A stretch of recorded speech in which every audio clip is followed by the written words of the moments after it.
welcome everybody. Today we have a very special guest. I knew early on that I wanted to make movies. It's such a difficult industry because there's a lot of luck involved. I mean, look at American Werewolf in London, look at The Thing, look at The Fly. Look at these films that have really withstood the test of time. I sculpted this Captain Kirk mask, and they didn't sell particularly well, but then John Carpenter came in, said, can you paint one white and spray painting his hair black? I was maybe 9 or 10 years old, and it scared the living shit out of me. You're just racking up these people that you grew up watching. They're in your films. Is that surreal? There were 35 directors there. If there had been a bomb dropped on that restaurant, never another good horror movie.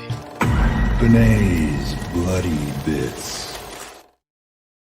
And don't worry, that's a new promo, but there will be a future promo with Malcolm. He has not been forgotten, so don't fret. I'm Jason Bene.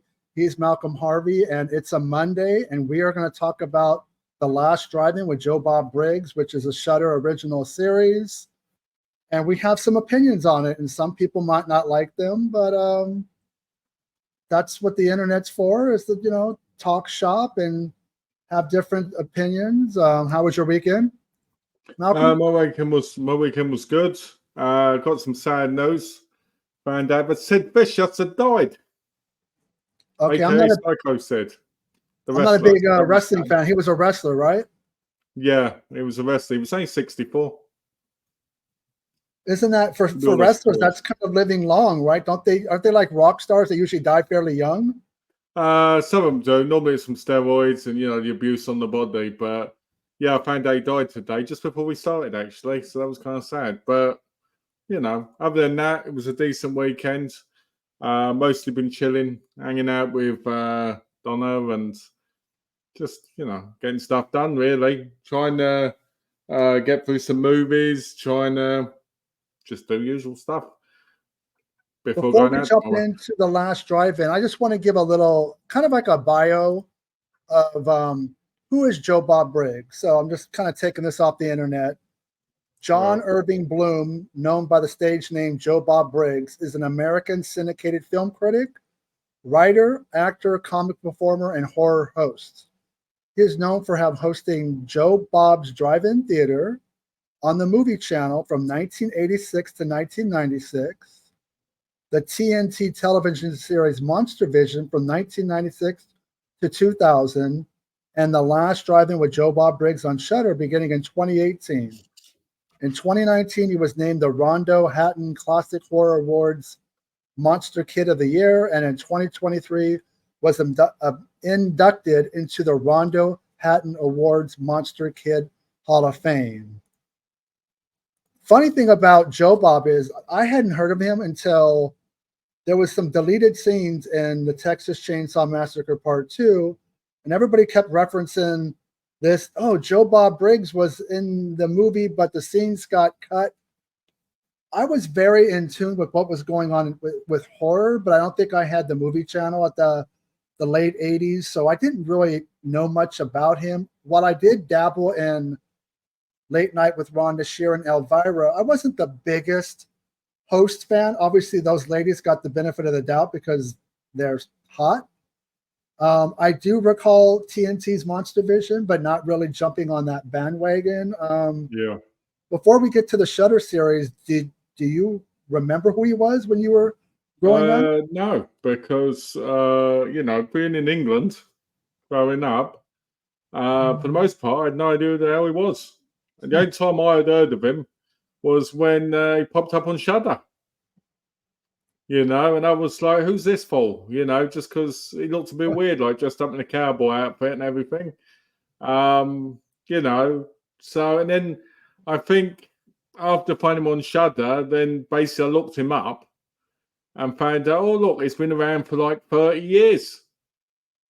I was like, wow, the craziness of things you can miss out on being in a different country.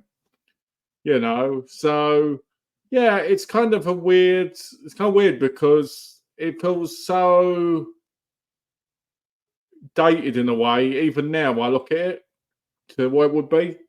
Because I feel like it would have been one of those things that was on, on like you said on television back then. But when it's on Shudder, it feels a little bit more, I don't know, it just feels weirder because it feels like something that's stuck from the past? I mean, I guess I understand where some people do like it. I guess I come from the old school of I used to read a lot of magazines and books. So my issue with Joe Bob in general, and we will get to why I feel it and we feel it's insulting and it's overrated, but I always liked people that would give me reference to things, but I didn't necessarily need people to tell me what I liked and didn't like. And I think that's kind of where things have gotten, the hairs have gotten crossed. I like people like Tony Timpone, who wrote for Fangoria, Michael Gingold, who came from Fangoria. Eventually, now he's with Rue Morgue. The great Chaz Bowen, who I think is the best genre writer there ever was. He passed away in 2009. People can go back and buy his books. The Gore Score, which was his way of like talking about a movie's quality, but how it was good, violence and stuff. He wrote for Fangoria. He wrote for Gore Zone. I actually knew him. He was my mentor. He was my friend. So he is missed. And I feel like nobody talks about him. How old was he? Talk about Joe Bob so much. And it's like, I don't get it. Like, I've never been a fan of the whole Mystery Science Theater 3000 of let's make fun of a film. I don't care if I'm watching Psycho or Hard Rock Zombies. I feel like it's a disservice to movies and cinema to make fun of them. I don't care if they're made by Ed Wood. I just think there's a level of respect. And my biggest beef with the whole platform of The Last Drive-In is a lot of people are watching these films for the first time. Yeah.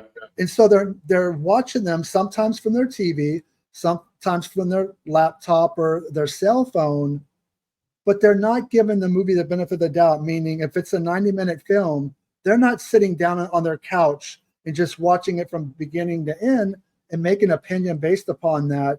They're too busy with their phones on Twitter, because this is where the hub of Last Drive-In is. It's on Twitter, and they're pausing the movie wherever they're watching it. Got to make sure I tag Joe Bob, tag Darcy, hashtag Mutant Family or Mutant Fam, FAM.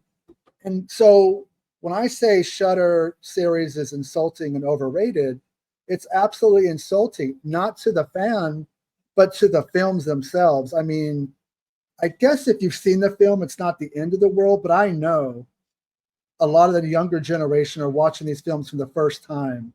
And I can't think of a worse way to view something. Yeah. Broken up with, one thing, interruptions by these people. I don't need someone to tell me the booby count I can count or the kill count. And I just don't like the snark. That's the snark and the movies not being the main focus. It's almost like people need to be told what to watch and what to like. Well, it's bad enough when I've got the neighbour outside making a lot of noise, and then a trailer trash looking guy in a cowboy outfit who doesn't even look like a cowboy trying to tell me what he doesn't and does like about the film. My view is this: if I want to watch a decent quality of the film, I don't watch the Shudder because it's not even in HD. Most of the versions they have on there are really bad VHS or DVD quality versions. So they're taking that away from the film. And then just as you get into the film, you're getting cut off to listen to a guy who should be in a retirement home talking to you, telling you God knows what, right? God knows what about something. But you want to skip through. Now, these youngsters, they put this on because Joe Bob's hip. And, if you want to talk to somebody who knows stuff, go to an old people's home and talk to some people never lonely. Don't watch this stuff because it's just ridiculous. Watch a film for the first time, all the way through, no distractions, no one talking to you. And if you have to watch this, then watch it after you've watched the film first so that you can get your own views. Because the problem is, I could be sitting there, I could be young, impressionable, and a bit, easy on the brain parts. And I could be like, oh, I'm loving this movie. Joe Bob comes on. Oh, you know what? He's right. He's saying this about this film. And now I don't like it as much. And you're like, but then you've been what's the word? Can't remember. But, where his opinion basically takes over yours. I'm tired, so I can't remember the word. Okay. Right? And I'm just like, at least watch the movie first. At least watch it first. At least say, yeah, you're looking at one with some big tits, right? But, it's plastic surgery. So don't bother with that. Go watch something real. Anyway, right? All I'm saying is watch the film first. Don't watch this. And if you do watch this because you love this, watch the movie first, have your own view of it, and then see what Joe Bob thinks. And then maybe think about it a little bit if that's what you want to do. Never, ever watch a film and listen to anyone else tell you what to think of it doing, because it's always going to change your opinion a little bit, whether it's anger, happiness, whatever. And you can guarantee these youngsters who are watching this, half the time a new one, they're pausing it and unzipping and taking care of some business halfway through. You can't keep track of the film that way. Let me play devil's advocate. What happens if they say, mind your own business? This is how I want to watch movies. Oh, then I say to if you want to watch it, I got something you can look at in the toilet in 10 minutes. Okay, so we're both in agreement that we're not big fans of this. What do you think there's been a positive as far as there's been this community, as far as fans getting together and going to they go to drive-ins, which are pretty much extinct except for a few here and there that I know during COVID, during the pandemic, a lot of them made comebacks because there needed to be separations and things like that. Yep. So do you feel like there's been the community kind of coming together? Has it been a good thing? The only coming together I want to get to as a community, a drive-in, is in the backseat of the car with my missus. Right? I don't need Joe Bob to help me get in the mood like some people I'm sure do. But no, in seriousness though, yeah, it probably did. It helped the community. If you looked at the horror community nowadays, they kind of need to be pointed sometimes in the direction, right? They can't, and this is not to everybody, so don't get all upset, guys, and go, oh, he's judging us all. It's not everybody. Yeah, just so people know, our 99.9%. opinions are not about everybody, but predominantly, I've seen this on the internet. So I'm sorry, continue. These people, they need to be kind of pushed in a direction. Oh, I don't need to watch this film unless Joe Bob has brought it up. I don't need to do this, Oh, Joe Bob's brought up this movie that was out like 40 years ago. Oh, I didn't know even existed, but now I'm an expert on the movie because I listened to this guy who took the weekend out of an old people's home to tell me about stuff. I'm telling you, people, it's good to have a community, but be more free thinking, Now, I saw it helped during the pandemic, and this is perfect for the pandemic. If you ain't got any films and you ain't got anything, sure. And you want to feel like a pandemic with the whole Twitter thing, that makes sense. But at the same time, we can have a community without having to go through this whole process without actually talking about it. That's why there's groups for talking about movies in depth. That's why there's this other stuff, And I feel like sometimes we judge things, as people, by what other people are telling us. And the problem with that is there's no free will, no free thinking there. Because if I go and I say to Bene, oh, you know what? I watched Longlegs, right? And I said, oh, I was upset because there weren't any long legs in it. And, I was upset because Nicolas Cage is in it dancing around.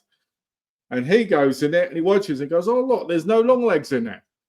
You've got to have that free conversation where you don't let things get you and make you bias or have some sort of view of something before you get into it. Because the most important thing about watching a movie, right, other than peace and science not being bothered by other people, is the fact that you go in it blind, so you don't know what to expect at any moment.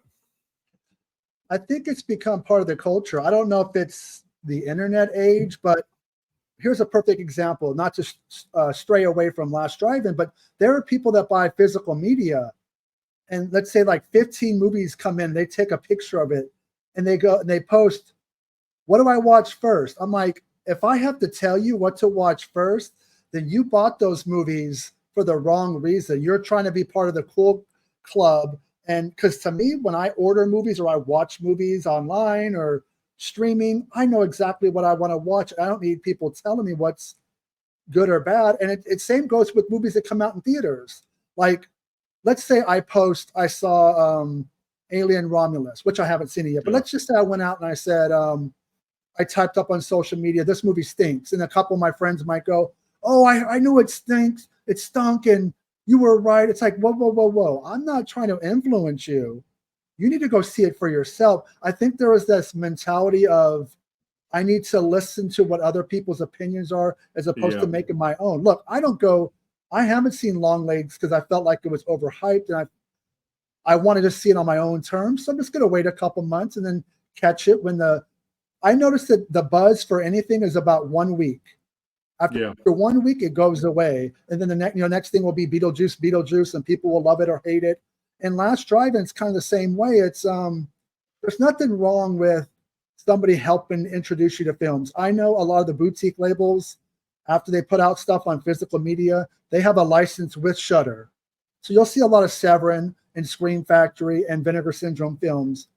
But I just feel like watching it I don't know, for me, unless I go to the theaters, I kind of like to watch movies on my own. I don't want any comments from like friends, like they might not like what I like. I don't need running audio commentary. I rarely listen to audio commentaries because I feel like, oh my God, for 90 minutes, I really don't know how much information I really want from a film. I kind of want to, digest it in my own terms. Well, I understand the Joe Bob outfit is a shtick, and it's kind of this redneck kind of, motif, and that's always been his thing. And of course, he's got Darcy. He's got the lovely sidekick who ironically probably knows just as much about horror than he does. And I don't have a problem with her past. She was very upfront that she used to be an adult film star. I don't care how you paid your rent. That's probably how she found out about horror movies. It was probably fed to her pretty Okay. Hey, fellas, Joe Bob is definitely overrated. I don't get the hype. I don't hate it, but I don't care about it at all. Also, Shudder sucks in my opinion. It does suck. Wait, thought you were interviewing Jim Bob. No, it's Joe Bob. Is this going to be a rant for an hour instead? Bait and switch? Nowhere in the thumbnail did it ever say I was interviewing Joe Bob. It says The Last Drive-In with Joe Bob Briggs. Overrated Shudder series is insulting. Do you really think Joe Bob would come on my show if I was going to insult him in the show? Darcidius, go look back at the description. It basically said me and Malcolm were going to skewer it. Sorry, it gets me a little heated because I never said I was interviewing him. Anyways, back to the topic at hand. I'm just messing with you, Dark. Don't take it personally. I have no interest in interviewing him, to be honest. I feel like there's better people out there that just as knowledgeable. I think if you did interview him, he'd probably fall asleep halfway through. He is definitely up there in age, and he's been doing this for a long time. Look at that chin. Look at the chin on him. I mean, well, look, I'm not gonna make a big discussion about their looks, other than, did you ever see John Carpenter's Escape from LA?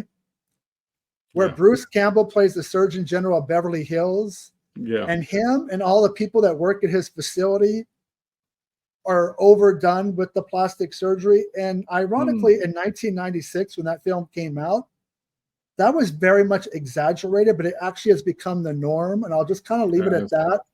And it's, in general, I think people have overdone it. Anytime my wife turns on one of her reality shows, like Real Housewives of blank, she blank, likes blank, them, does she? It does. No, she just happens to like those shows, but I can't help but go, look, just own to your age with grace. I understand it's a different time now. There is this extra pressure to look a certain way and to not have wrinkles, and which is bullshit because, look, I mean, I don't think that should be a thing, but unfortunately in Hollywood today, that has become kind of forced down their throats, so to speak. That's what Darcy said. I knew I shouldn't have said that. I opened myself up for that. But I had Shudder for about, 8 or 9 months, several years ago. I kind of focused on Eli Roth's History of Horror, some of the documentaries, like the good stuff. There was a series about real life, like movies and stuff that tragedies. Films, right? There was like cursed films with Twilight Zone, the movie with the helicopter accident with Vic Morrow, with Exorcist. Wasn't there Black Horror Noir as well? Wasn't that one? I believe so. I watched those. I always felt like, was there something wrong with me? Am I too old to not understand what's going on? But I do realize it's not just a younger crowd. It's people from all ages that really dig the Last Drive-In. I just don't know what kind of community it really is, because I looked at an account on Twitter, which is kind of the unofficial like mutant family for Joe Bob, and it's got about 37,000 followers. Whoa. But the funny thing is, the guy only follows back about 3,000 of them. So if this is about community and supporting each other and having each other's backs, I'm not expecting you to have to follow back 37,000, but I think that ratio is really awkward. Have you seen the amount of shit these type of numpties put on their Twitter? There's a reason why he doesn't follow them. I'm telling you, I've had a few put on Twitter. I had to turn it off years ago. You think that there are people who are obnoxious and they just don't want to follow them and read their timeline and see the crap that they post? You're constantly being tagged. Oh, Joe Bob, look, I got some new underwear today. Oh, Joe Bob, look, I'm putting my grandpa in the elderly people's home. Look, there's a nice room if you want one next to him. You know, who wants to hear that? So, do you have Shudder? Did you ever have Shudder? Did I have Shudder? Shudder? You can Shudder or Shudder either way. Shudder. Yeah, I did. I did for a couple of months when I was in America. And I thought it was a waste of money. I thought there was barely anything on there. Don't get me wrong, they've got a lot more originals on there now than they did when I originally joined. But, you know, when I'm looking at things like Elevator Game, which is boring and terrible, nobody buy it, right? Or other certain things, like, I didn't mind Super so much, but, you know, there's not much on there. If you just think, and most of the stuff that's on there, if you know horror, you've seen it. So there was no point for me being on there because I own most of it on disc. And that's not to say that we're know-it-alls, but I feel like there's some independent thought that's missing in fandom today. Even if Malcolm and I recommend stuff, we're not saying it's great. It's just our opinion that we like something. I don't think you should really be listening to Joe Bob, Darcy, me, anybody. I think it's good to get different opinions. Well, I'm going to be honest here, guys. Don't listen to Bene. Always listen to me. All right? You listen to me, you don't go wrong. If you listen to Malcolm, all you will buy is Japanese torture films. Japanese torture films is all you're going to get from Malcolm. That's it. Nothing else. That are only on DVD that have never been put on Blu-ray. Yep, that's the next list. All them now, just because you mentioned that. So if you ever go to a horror convention and you saw there was a booth with Joe Bob and Darcy, would you go up to them? What would that scenario look like for you? I walk up to the table, unzip my pants, and take a piss. I came to this channel for high-profile interviews, and it's time to deliver. Can you get Felissa Rose for next week? Well, Darcidius, I've already done a video. I actually did with Aaron Penn, of all people, where we ranked all the Sleepaway Camp films. And if you go back and watch it, you'll realize the original Sleepaway Camp is not my favorite. It's actually my third favorite. The best are part 2 and 3. I like Felissa Rose, but I feel like she got lucky. Overrated. I mean, it was basically, I've never thought Sleepaway Camp was great. I feel like it's saved from this humdinger of an ending, emphasis on ding. It's an average slasher film that happens to, deal with terrorism, and it kind of caught people off guard in 1983. Look, I'll be honest. Go ahead. I'll be honest. When it comes to Felissa Rose, the fact that she's famous, really, for just the one role, and there's a lot of people that are, and she's been in all these other roles, which are not very great, and at every convention she's going, oh, like this. It doesn't say much, I mean, do I think she's great in Sleepaway Camp? Yeah, I do. But let's be honest, she didn't have to do much in it other than look around and the end. you know. But yeah, I mean, you know, I know people love her, and she seems like a really nice woman. I'm not saying, look, I know Darth is probably being a little bit sardonic, but I interview people High on here. profile interviews. Oh, the great Pym was on your high profile interview, and he's high profile. No, in this show, I don't want to just interview celebrities. I mean, I want to mix it up. I want to interview other YouTubers. I mean, Malcolm is a regular on here, has probably been on 25, 30 videos. I've lost count. I like to balance it. I've told Malcolm I don't want to overdo it with interviewing people. You need to realize that it's not a very easy to get people on. Some people ignore you. Some people read your comment and never get back, which is fine. That's their way of saying no. A lot of people say yes. I've interviewed at least, 6 or 7, actors or directors. I just had one up on Saturday. I'm going to interview more people, but I kind of want to balance it.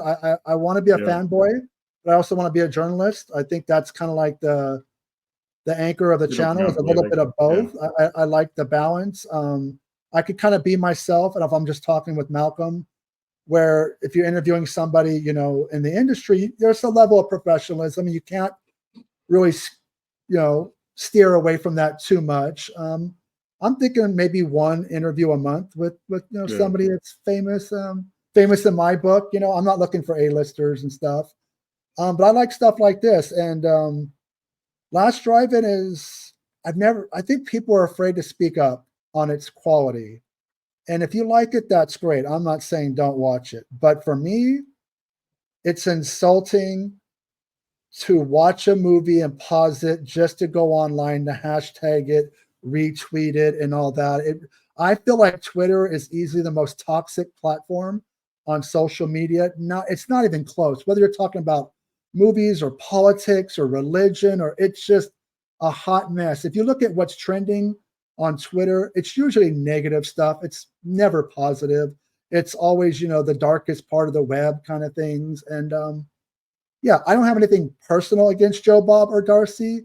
I'm not somebody who's done the convention scene in like 7 years. I think it all kind of came together at the same time for me. I saw the rudeness in the guests that I never used to see. I'm somebody who in Southern California from 1999 to 2017 went to every Fangoria weekend of horrors, Monster Palooza, whatever, convention. And I saw the prices, tickets to get in, jacked up, where you could go to their table and you used to be able to get like a real quick selfie before we even coined it selfie. That used to didn't cost you anything. Now it's like, I want to charge you for an autograph, charge you for a photo op, charge you for this. So by the time the ticket to get in, the parking, just to meet 1 or 2 guests, especially if it's somebody big like Melissa Barrera or Nev Campbell, who's starting to do Campbell conventions, you might be talking $300 or $400, and to each their own what you want to do with your money. But I think of the Last DriveIn and its obnoxiousness and the way the horror convention scene's gone to shit. I think there's a connection between the two that I just find to be a turnoff. And it's going to take a lot to get me to ever go to a convention again. I might not ever go. I'm going to a convention in September. Which one? There's one near us at the local shopping centre, and it's going to have some guests there. And one of them is the Winnie the Pooh actor, the evil one. And he's going to have the mask on and outfits, and we'll get Donna to take a picture with him. Is it the same guy from 1 and 2? Is it the same person? I think it's the same person. Either way, it's one of them. And he's going to have I'm guessing, number 2's mask on. And I said to Donna, let's get a picture of her with him. It's only going to be like 20 quid. So I'd rather get a picture of her with him than me, because it'd be funny. Okay, your dollar is the quid. What does that equate to, like US dollars? Probably about $25, $26. 25, 26. Okay, so not too bad. Have you been to a convention? It's a nobody, really. So, it's not like he should be getting anything anyway. But, it'd be fun just to see her face all like, ooh.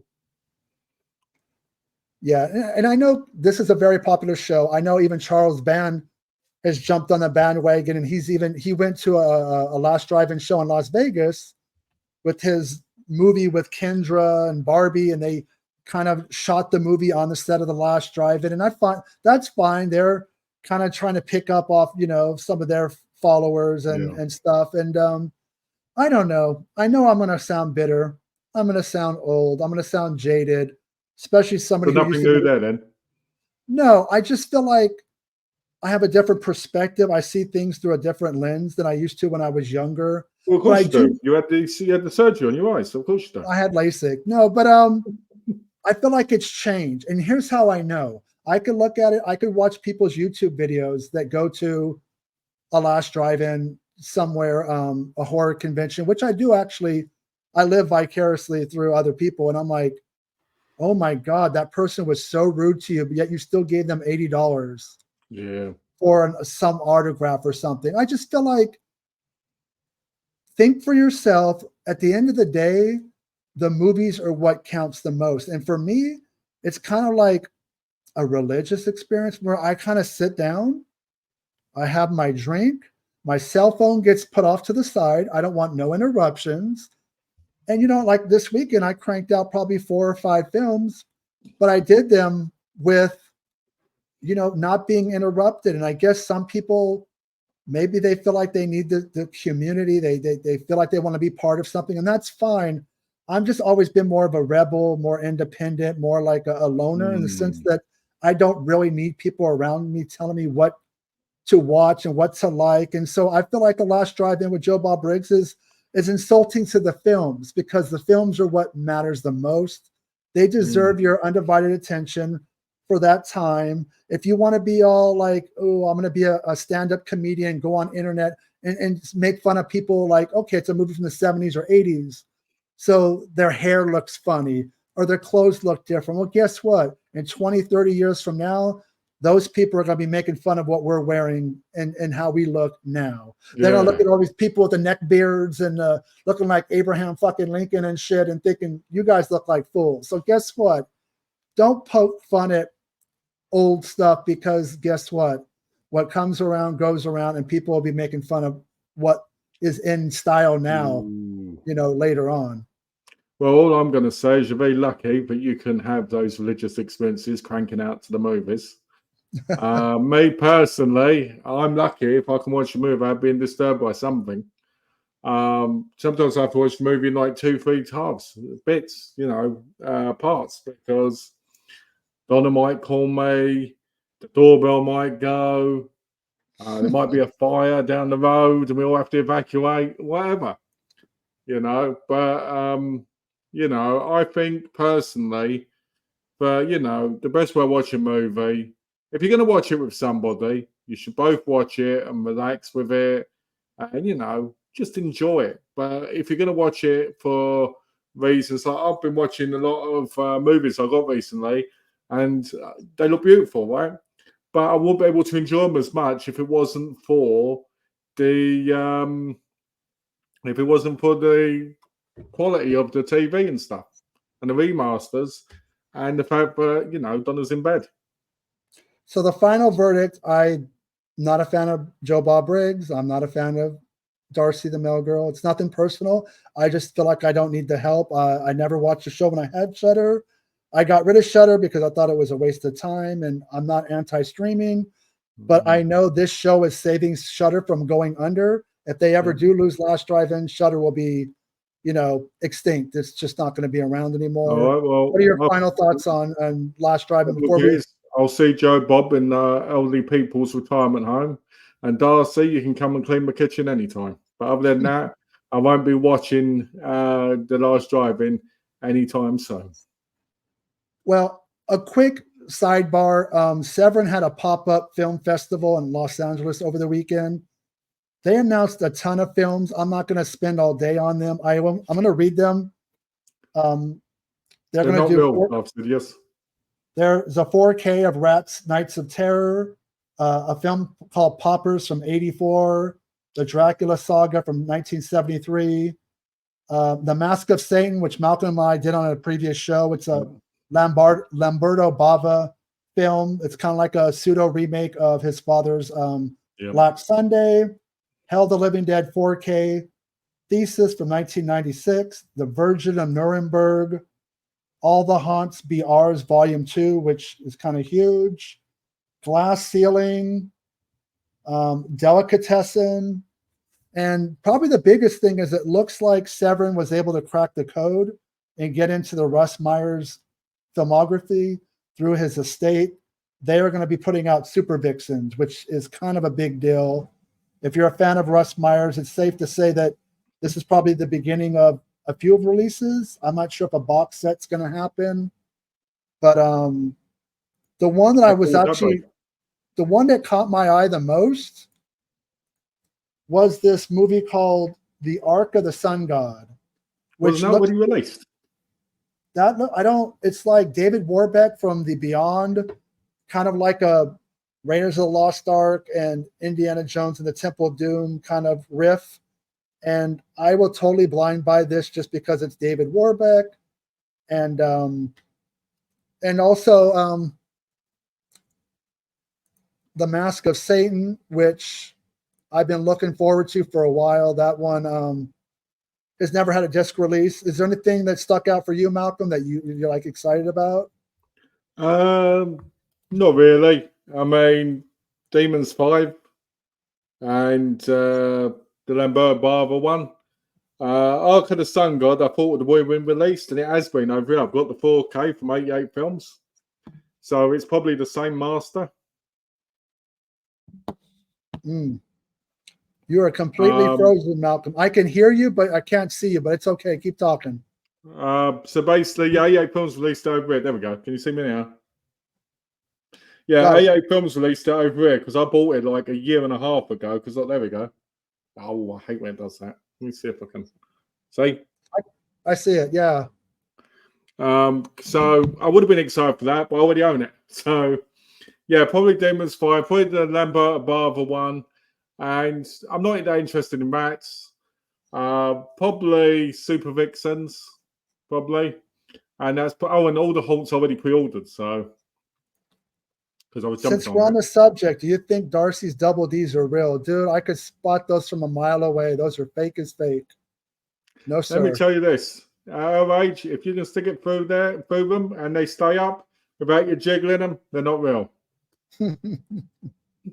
But anyways, that's just a quick, kind of like breakdown of what Severin has coming probably in the next 6 months or so. Malcolm and I are going to be back Sunday, September 1st for the Vinegar Syndrome drop. I'm going to get up early. We're going to go live when they go live. Let's try that. Oh, nice. What's the weekend so I can do it? It's much easier to do it than the weekdays. So I know there's some stuff. What are your thoughts quickly? On the RAD thing? The RAD, the sale where you got to spend $500, $750, they reckon, to get. Do people think they're bringing RAD back out of print? Is that what they think it is? They do. Based off the 80s kind of like banner and stuff? Yeah. I grew up with RAD and I still have never seen it. When Vinegar Syndrome put it out, I was like, not a big deal. I don't need to own it. Like, I guess if it was $10 or something, I think. Well, I know a lot of people think that the out-of-print rare stuff is going to be stuff from like 10 years ago, but it's going to be recent stuff that's gone out of print, surely. Well, they've already made it quite clear that they're opening a new warehouse and they're kind of overwhelmed with backstock. So they're just trying to make space by blowing out some of the old stuff. It's just another sale. I think Vinegar Syndrome fans are funny. Ever since they came up with that rewards program, people are chasing rewards, but you don't realize to save money, you got to spend money. Yeah, so I saved $10, but you spent $300. So the whole VSMC thing where you have to spend you shouldn't say you have, you can if you want to spend $500 or $750 to get exclusive things on the rewards thing. It's a bit weird because for someone like me, I've got everything I want. So there's no way I could spend that anyway. Yeah, I mean, we know what we like. Going back to, we don't need to be told what's good or what's bad. Last DriveIn, I mean, for the fans that do like it, I hope you continue. It's just not my thing. I don't get it. Movies should always be the focus. It's insulting to the movies. At the end of the day, the movies come first. Everybody's trying to be popular, and ooh, Darcy and Joe Bob followed me. Look, these people are not your friends. At the end, they want to make money. Why do you think they do conventions? To make money. Why do you think they want you to watch their show? To keep their job, so they stay on the air. So don't think these people actually are your BFFs. If that makes you feel better, whatever floats your boat, do it. Last Drive-In, I think sucks. I don't think it's very good. I think for independent thought, it's horrible, and I think we need to get backward. Doing things on our own without people nudging us into the direction of what they think is good or not. Joe Bob doesn't like Cemetery Man. Okay, that's his choice. I think it's great. So now we know why you don't like him. Well, no, and occasionally he's gotten political. And look, I'm not one of these people that says, if you're an athlete, stick to sports. If you're an actor, stick to acting. But when you're on a show that's about a certain topic, this is not a time or place. I don't care if you're on the left or on the right. Just kind of keep it on the subject at hand. I think it's important to talk about politics. If you're doing horror movies like President's Day, George Romero's films. Or Jordan Peele films that have an angle toward being a little bit, conscious of what's going on in the world. That's a little different. Uncle Sam or something like that. Is that what that film's called, Uncle Sam? That one Blue Underground release? The William Lustig 4th of July slasher film, bring it up then. Don't bring it up when you're watching something like Nightmare Sisters, because all we want to see is the tits. Well, I think that we've closed the door on the Last Drive-In. You guys could keep going to the drive-in. I'm not making any visits soon. I probably haven't been to ones and saw movies since like 86 when I saw Police Academy 3. So, do what you're going to do, but it's not for me. Anyways, we didn't have drive-ins, so I guess it's more of an American thing, right? Yeah, I think so. I mean, we might have had some in like the countrysides, but not the same degree. Well, we will talk to you on Sunday, September 1st, Vinegar Syndrome Cell. Thank you for watching. Like, share, comment, do all that fun stuff. That's very important. Of course, thanks for watching. And Malcolm and I will talk to you soon. Take care, everybody. Talk to you then. Take care, guys.